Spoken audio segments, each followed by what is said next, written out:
Hey, what's going on, everyone?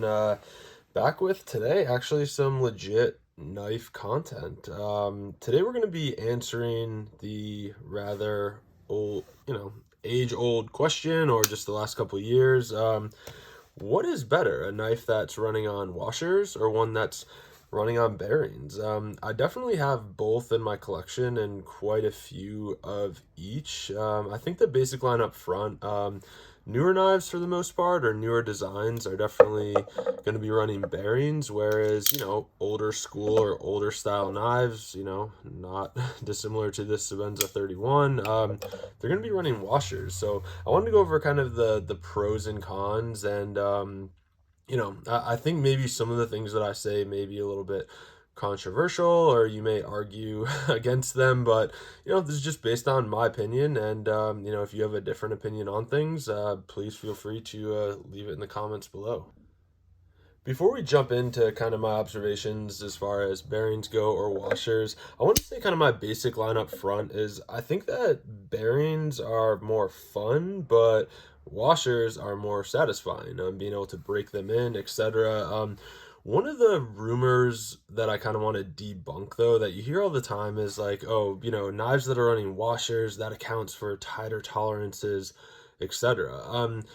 First of all, I don't really think that that's true, and I don't have any pictures of like a one of these knives taken apart, but it's not like the tolerances or blade play is an issue whether you're running washers or bearings. A knife that is outfitted to accept bearings is actually going to have a circular groove for the bearings to drop right in there. So, that notion that, you have that extra space there to make room for the bearings that's thicker than washers, that is just, it's not true. So I wanted to, I wanted to put that to bed. Like if you're going to say, oh yeah, it's, tighter tolerances, no, that's not true at all. And, the other analogy that I kind of wanted to bring up with this, I'm also really into firearms, and if you look at a weapons platform such as like an AK-47, why are they so popular and why have they been around, since 1947? Loose tolerances, the machining process, the pressed steel, like I mean, I've had AKs in the past that you could, throw in a mud puddle, rip out, they function flawlessly. Whereas like when you get into, the AR platform, and I know I know you can talk about Vietnam and not having the chrome line barrel, and the bolt carrier was a little bit different. I don't know the exact history, but the tighter tolerances of the M16 platform actually made them fail quite a bit depending on the rougher environment. So I kind of wanted to keep that in mind too. Having really tight tolerances for things doesn't always make for the best working gun, and I think that it can transfer a little bit over to the knife world as well.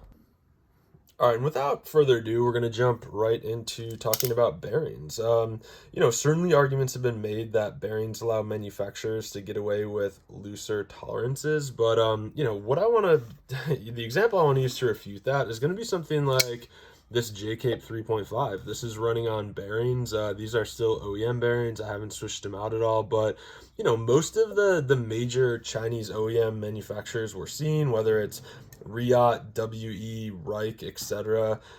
I'm not convinced that that argument, kind of holds any water. I think, the level of manufacturing that Chinese OEM knives have reached at this point, if washers were better, they would certainly use them. So I don't see that as being a valid argument. All right, the next argument that I want to make kind of in the pro bearings category. So I have heard, and I'm just going to use the example of Shiro's. I don't have a Shirogorov anymore, but one of the arguments, or one of the things that I had heard was, manufacturers will use loose bearings as opposed to cage bearings to have tighter tolerances, and I'm gonna call bullshit on that, because I mean, if you look at Shirogorov as a company, it is kind of curious that their lower end models, like the Quantum Ursus, for instance, they have loose bearings, and those are a pain in the ass. Like, I mean, looking at both, having owned both, etc., having caged bearings and not having to pick up these tiny little BBs with tweezers to put them in, etc., when you're doing maintenance on your knife. Having caged bearings is the way to go, and it is kind of curious that so the lower model Shirogorofs use loose bearings, but then the higher end models all used cage bearings, which is a part of their multi-row bearing system. So again, say what you will, like, I've definitely heard that argument before where it was like, oh yeah, well, loose bearings it's so that they can have tighter tolerances. No, the bearings, whether they're loose or caged, they're going to fit into a groove in the actual blade itself, so it is not adding to or taking away from any of the tolerances. So please stop using that as an argument. All right, the next argument that I always hear kind of against bearings is going to be, oh, like bearings, you could have a catastrophic failure. One of the bearings could fall. I don't know if you'd call it like spinning a bearing. Certainly, if you have loose bearings, you could lose a bearing, but I have never in my lifetime ever thrown a bearing. A bearing has not come out of the pivot. I mean, they're caged, and again, they fit into a groove in the knife. In order for, I don't even know what you'd have to be doing to actually lose a bearing while you're using the knife. The only argument I could see for that is certainly if you have loose bearings and you're doing maintenance on your knife, then sure you would lose one, but if you lost a bearing, it would be annoying. You'd probably have to go through Recon 1 for, a new Shiro loose bearing. Again, loose bearings, the only company that I know is going to be those, Shirogorovs with the lower end Quantum Ursus, but it wouldn't be a catastrophic failure if you lost a bearing. It would still work, and certainly, like, same thing with a knife that's running on washers. I think the damage to a knife that would cause a bearing to fail would also make washers fail. So again, not an argument for or against bearings. You definitely can't use it against bearings. All right. And kind of piggybacking on that last point about losing a bearing or spinning a bearing or throwing a bearing, bearings are actually really cheap, and you get companies like Skiff, starting at about $15. You can, for mainly all the major popular brands of knives. If your knife, also a lot of Chinese OEMs are coming with extra bearings. If you need to, this is yeah, this is really easy. You can throw it in your whatever pouch you keep your knife in. Honestly, having caged bearings, if you need to swap them out or whatever, is as easy as 15 bucks, and quick trip to a website to get the replacement parts, which I would suggest. I mean, it is always nice to have spare parts around if you lose something. It gets a little bit tricky when you get to knives like Microtech that may have proprietary screws, etc., but that's cheap insurance. Again, if you're worried about the bearings failing, buy another set of Skiff bearings, call the manufacturer. Companies like Curtis Knives, they'll be happy to work with you.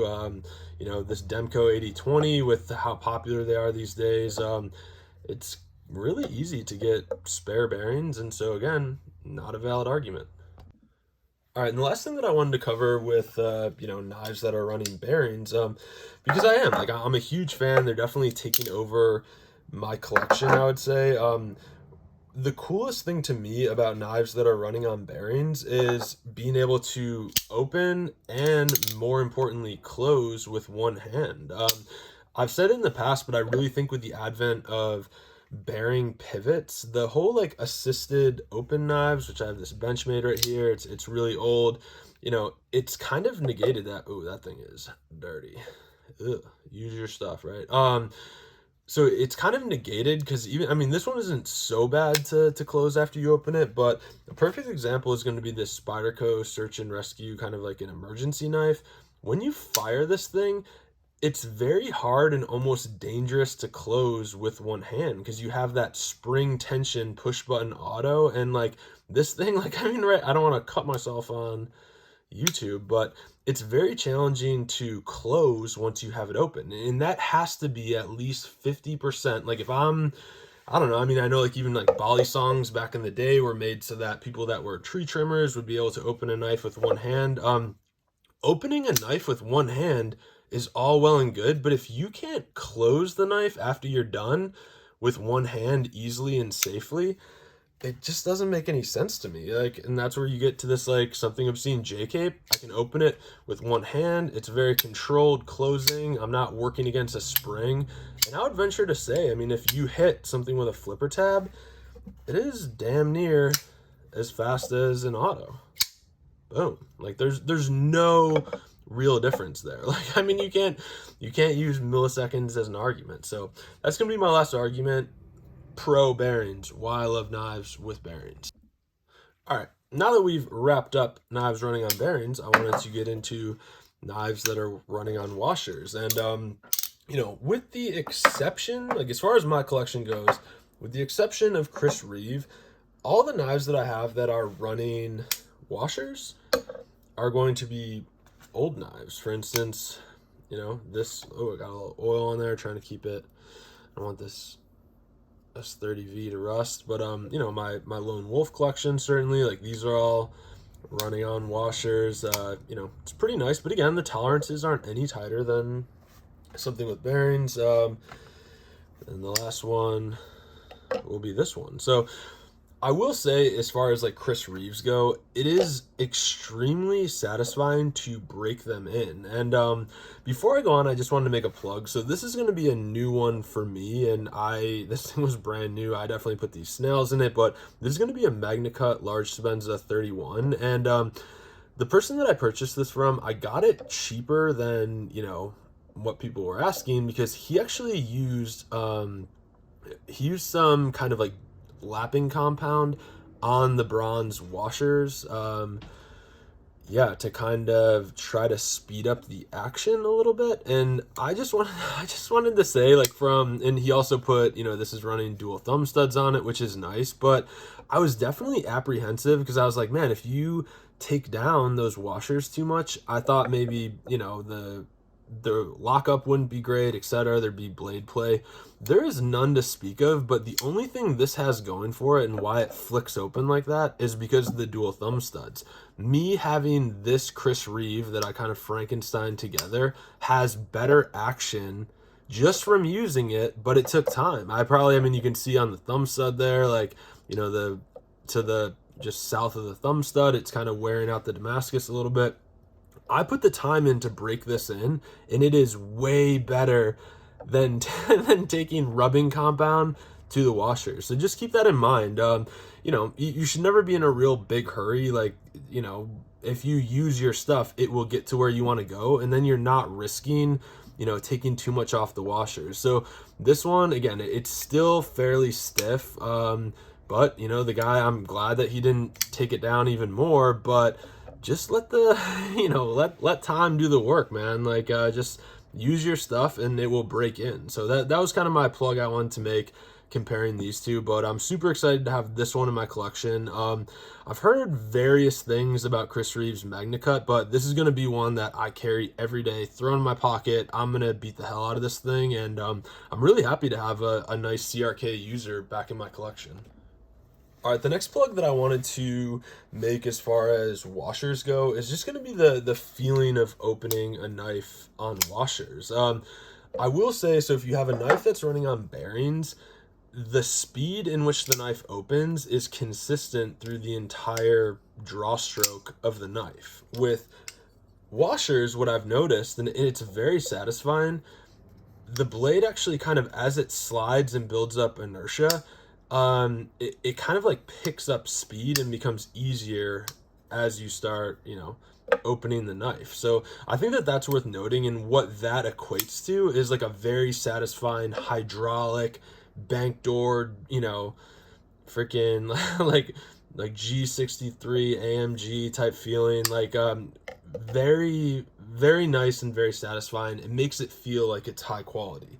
Not to say that a knife like a Curtis or, you know, something obscene J-Cape doesn't, but it just seems a little bit more like off the rails. Like, this thing just wants to fly through the stop pin, whereas, you know, a knife that's running on washers is more controlled. It slowly picks up speed until it gets to lock up. You know, kind of an older school feeling, but very, very satisfying. The next plug that I want to make for knives that are running on washers is going to be, you know, quite simply put, less moving parts and less things to lose, less things to break. However, I go back to my other argument that says, and I will defend this to the death, anything that would break a knife running on bearings would also break a knife running on washers. I don't think in any case that you have a catastrophic failure because of bearings, it would not severely mess up a knife running on washers. And the last plug that I wanted to make about washers, there's definitely not many knives that are running washers anymore. Again, CRK definitely has to come to mind. They're probably the main one. All the other knife companies have either gone to bearings, or they're not around anymore. Certainly, Lone Wolf is a great example. Made everything on washers, and they're not around. So I will say that Chris Reeve has kind of stood the test of time, and good on them for sticking to their guns. They went with what worked, and unlike Bud Light, they didn't try to change things to be woke or do any sort of new trends, anything like that. So you definitely have to respect that. The one company that's kind of interesting, and I did not bring my XM18 out here, my Hinderer.